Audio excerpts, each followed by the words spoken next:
Aqui é um processo que está sendo movido contra o Bruno José da Costa, a Célia Forte e o César Albino, que eles são acusados no dia 9 de maio de 2013, por volta das 12h30 da manhã, de terem matado a Jéssica Carlinhos Ananias.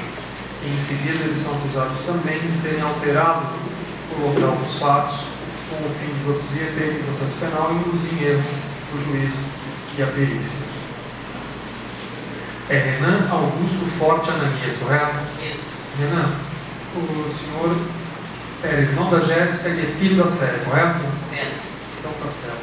As testemunhas são da Célia. O doutor Teodoro tem a palavra.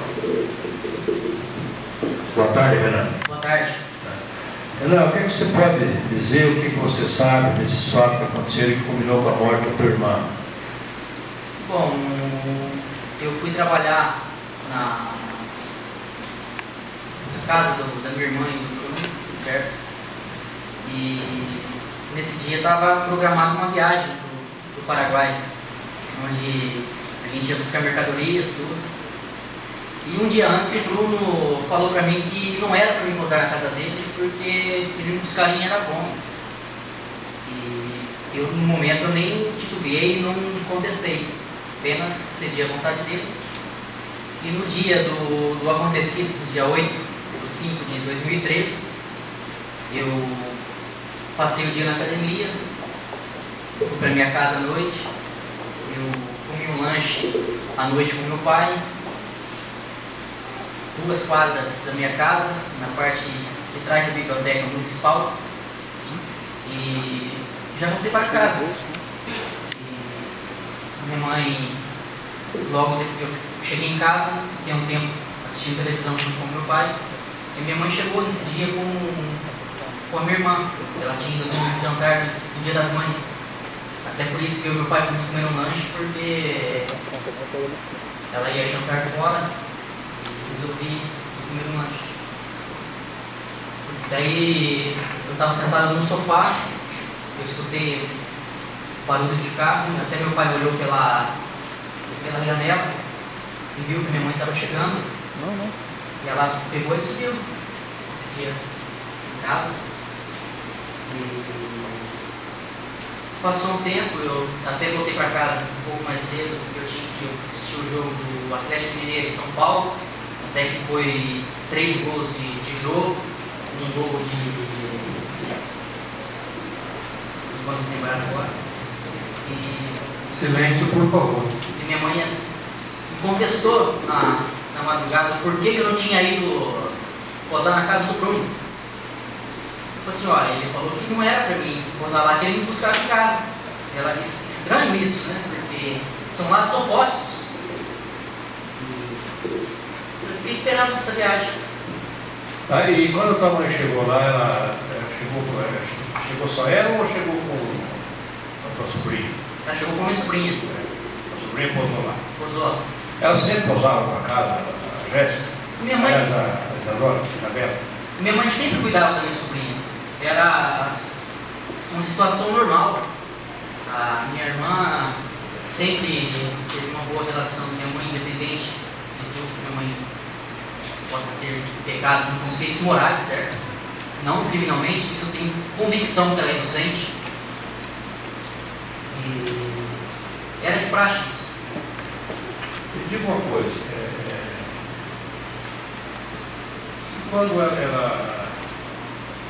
quando você, quem que recebeu a ligação lá na madrugada que tinha acontecido a morte da tua irmã?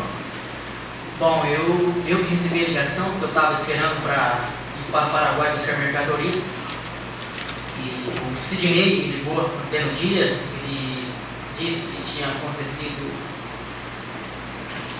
um assalto e a minha irmã veio a falecer nesse assalto. E isso eu fui correndo para o quarto da minha mãe, onde estava meu pai dormindo com a minha sobrinha e minha mãe. E ele soube do que aconteceu. Tua mãe estava dormindo quando você entrou no quarto? Estava dormindo. E a Isabela estava dormindo com ela ou na mesma cama ou não? Estava dormindo a minha sobrinha, o meu pai e minha mãe. Tá. E me diga uma coisa, isso aí foi no dia. E antes, bom, aí no velório, como é que foi? Vocês vieram para cá? Como é que foi? Bom, no velório, o meu tio, a gente não tinha carro na época. Meu pai ligou pro meu tio buscar a gente, certo? E a gente ficou esperando bastante tempo durante esses dias até meu tio chegar. Daí a gente voltou, veio para o caramba. Até que eu não sei o porquê o pai dele às vezes esperou sair todos os policiais da casa, todas as pessoas ele esperou sair da casa para ligar para a gente. Ele às vezes diz, eu não estou acusando ninguém que não sabia, eu quero saber o porquê às vezes dele não ter ligado para a gente antes, para a gente dar um jeito de ir lá para lá, para a gente saber do que estava acontecendo. Tá. Aí vocês vieram para o velório, para o IML, como é que foi? A gente, foi eu, meu pai e minha mãe no ML, onde fizemos o conhecimento. Quem fez isso? Você, tua mãe e teu pai? Eu e minha mãe. Tá, daí foi para o cemitério, lá para a capela, como foi lá o desenrolar do velório? Bom, no desenrolar do velório, a gente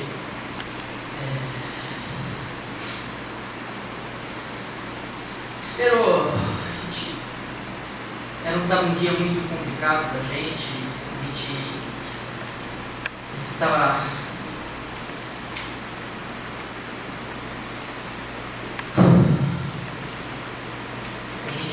até no dia não coube o caixão do túmulo da minha irmã.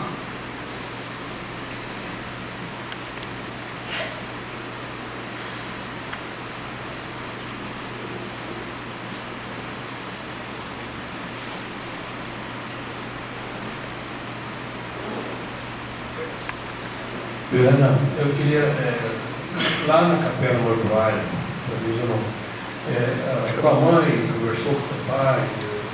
A gente chegou para ele falou que minha mãe tinha envolvimento, sabe? Falamos que ele sempre chantageou ela para... Queria contar tudo sobre o envolvimento que eles tinham, sabe? E minha mãe disse para o meu pai que poderia fazer qualquer coisa, porque ele falava muito que se eu contasse alguma coisa para o meu pai, que ia acontecer o pior, que ia ter uma morte, e eu acabei ficando em silêncio por medo. Eu não sabia o que eu fazia, eu me sentia impotente diante daquela situação. Eu não sabia o que fazer. Aí a tua mãe contou pro teu pai, lá no... Contou. Você estava junto lá? Estava junto. Bom, Renato, agora, então nós vamos voltar agora para o fato que não está em julgamento aqui o relacionamento dos dois, mas eu quero fazer pergunta nesse sentido. O que você sabia, quando você ficou sabendo do relacionamento da tua mãe com o Bruno? Eu queria saber através dele. Um dia eu estava vindo do colégio, ele pegou e me abordou no caminho. Ele disse que gostava muito da minha mãe e queria ficar com ela a qualquer custo. Eu falei que eu jamais ia deixar isso acontecer. E ele estava ficando louco. E a gente teve até uma discussão nesse dia, certo? Eu cheguei na minha casa, eu conversei com a minha mãe, eu disse para ela que eu estava pensando em dar um fim na vida dele. E eu não admitia essa situação. Minha mãe disse para mim ter paciência, que ela ia conseguir colocar um ponto no final nessa história. Apesar de ser chantageada para, às vezes, manter esse relacionamento com ele, porque ele dizia que ele ia acabar moralmente com ela, ia jogar tudo no ventilador. E isso a minha mãe não nega. Por mais que seja moralmente, eticamente incorreto, mas a gente, não é isso que está em jogo, é a inocência dela. Diga uma coisa, e para você, além de decidir, o Bruno falava alguma coisa que mantinha, queria continuar com esse relacionamento, se contasse, enfim, qual é a ameaça que ele fazia para você? Queria que você fosse mais claro. Né? Bom, ele dizia se eu contasse para alguém, ou ele ou meu pai ia morrer. Se fosse porventura meu pai, um dos dois, Ele ia pegar e assumir com a minha sobrinha, a gente nunca mais ia ver. Tanto que depois que ele estava preso ainda, se alguém quiser uma coisa mais concreta, a gente foi na vara de família, a gente teve uma luta na vara de família, onde a família dele não queria deixar de ver a Isabela. O Gustavo foi o promotor da questão. Viu? Me diga uma coisa, vocês mudaram para Pombos. Por que vocês mudaram para Pombos? Que é para o caramba.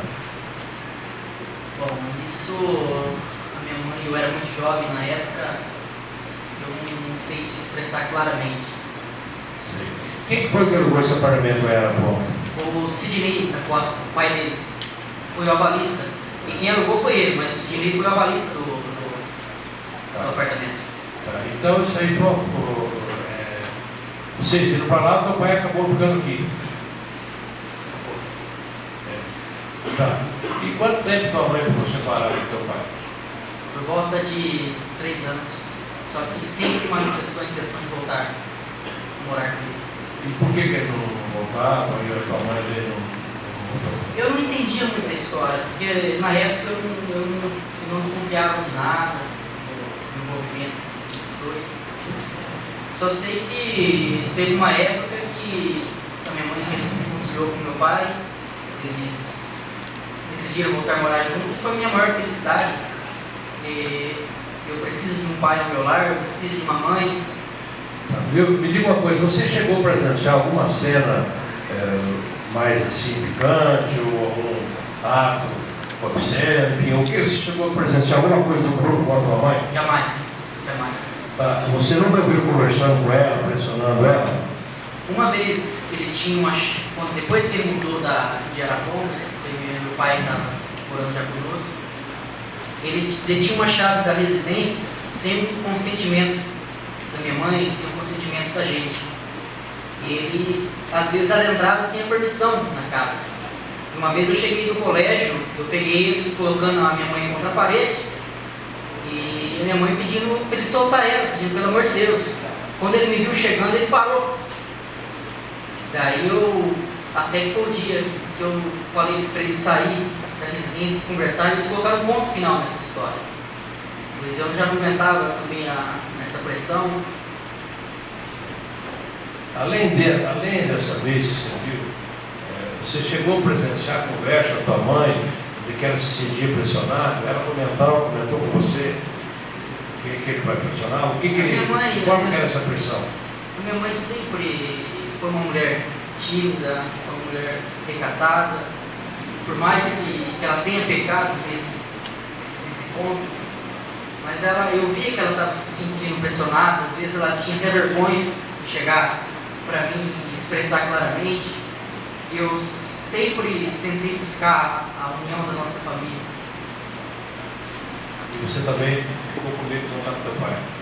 Fiquei, porque eu não sabia qual seria a reação dele. E a minha irmã também tinha muito medo dessa situação. Ela não sabia como se portar também diante dessa situação. E a tua irmã se gostava do Bruno? Infelizmente, infelizmente. Diga uma coisa, quando eles brigavam assim, a tua irmã pedia para alguém para ir lá e conversar com o Bruno para tentar reconciliar? Olha, doutor, a minha irmã, por mais que aconteceu todos esses fatos, ela gostava do Bruno. E eu não sei, o Bruno às vezes cercava, às vezes ela também. Teve uma vez que até levou flor, minha irmã pedindo pelo amor de Deus para voltar com ela, olhou nos pés dela, um super fato. E eu acho o seguinte, se ele diz que ela era um empecilho na situação, por que ele não deixou ela separada? Eles já estavam separados. Isso é uma história que não tem cabimento, doutor. E não era só a minha irmã que poderia ser empecilho. Eu seria empecilho. Meu pai jamais ia deixar isso acontecer. Se a minha mãe, ela pode ter errado eticamente, moralmente, isso a gente nunca negou. Só que uma coisa é errar moralmente e eticamente, uma coisa é errar criminalmente. Uma pessoa acusar alguém por regozijo íntimo de ver a pessoa sofrendo. É isso que me deixa triste nessa situação. Então você tem confiança que a tua mãe não sabia que ia acontecer isso aí? Durante todos esses anos, eu fiz visitas constantes para ela. Se eu algum dia tivesse um ponto de dúvida dentro da minha cabeça, eu jamais estaria aqui perante a mais alta corte de Apucarana e falando que ela não é inocente. Se eu tivesse chegado, que ela tivesse culpa, eu era o primeiro a sentar aqui e pedir que condene ela. Eu era o primeiro. Mas eu tenho certeza que ela não é. Ela é inocente. Por isso que eu estou aqui. Muitas vezes eu não ligo pela opinião pública. Eu sei que às vezes a mídia faz uma repercussão sensacionalista das coisas. E tenho confiança, piamente, sem nenhum pingo de dúvida, que ela é inocente. Então, o teu entendimento, você acha que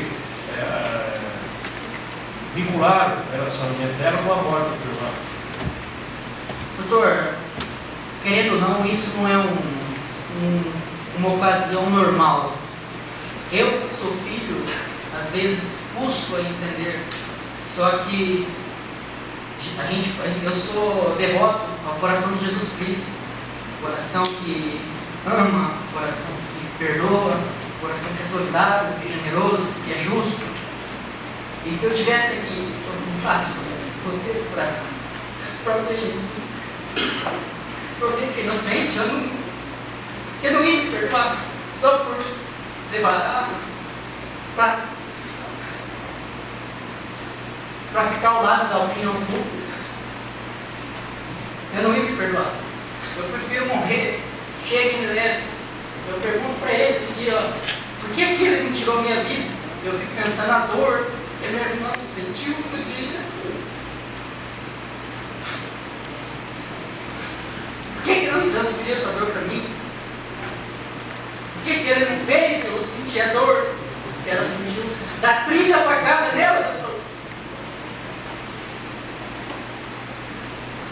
E não é uma opinião pública, às vezes, que dizem que a minha mãe é culpada, que eu vou chegar aqui e pedir a apresentação de uma inocente. Porque Jesus Cristo foi condenado, ele é incomparável, uma pessoa incomparável. Ele foi condenado inocente por clamor social e foi absolvido Barrabás. Se eu chegasse aqui e apontasse o dedo para essa pessoa, sabendo que era inocente, poderia jogar eu dentro do túmulo e acabar com ele. Viu, Bruno?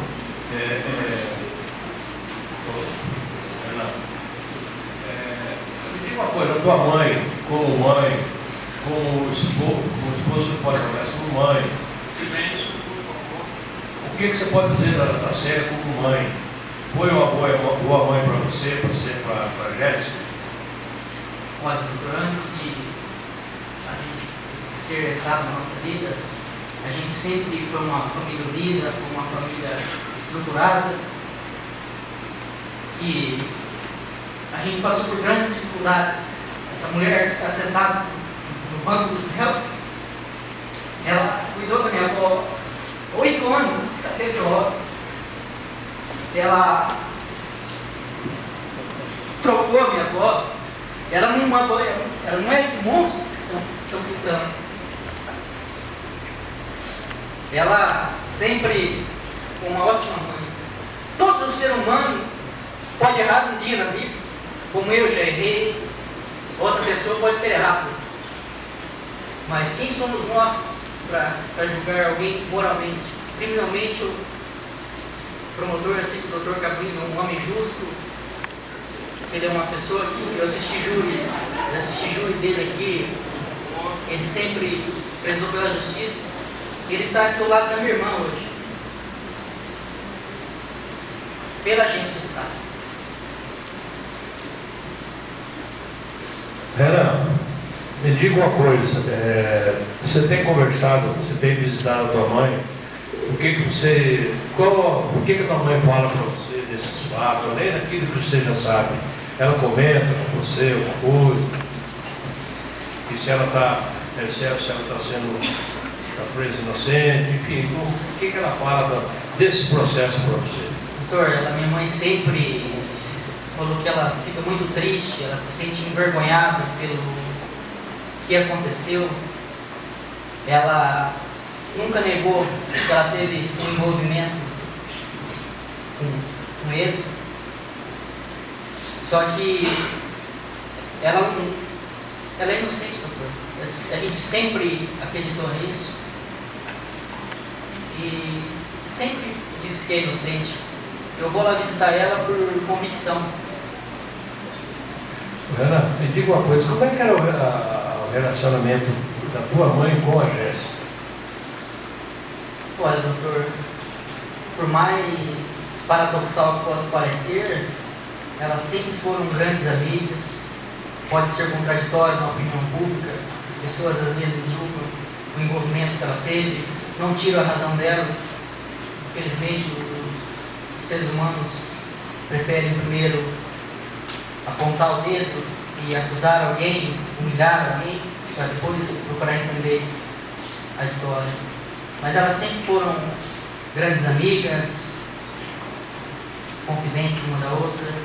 A gente fica muito triste pelo que aconteceu, mas eu não tenho palavras. Ana,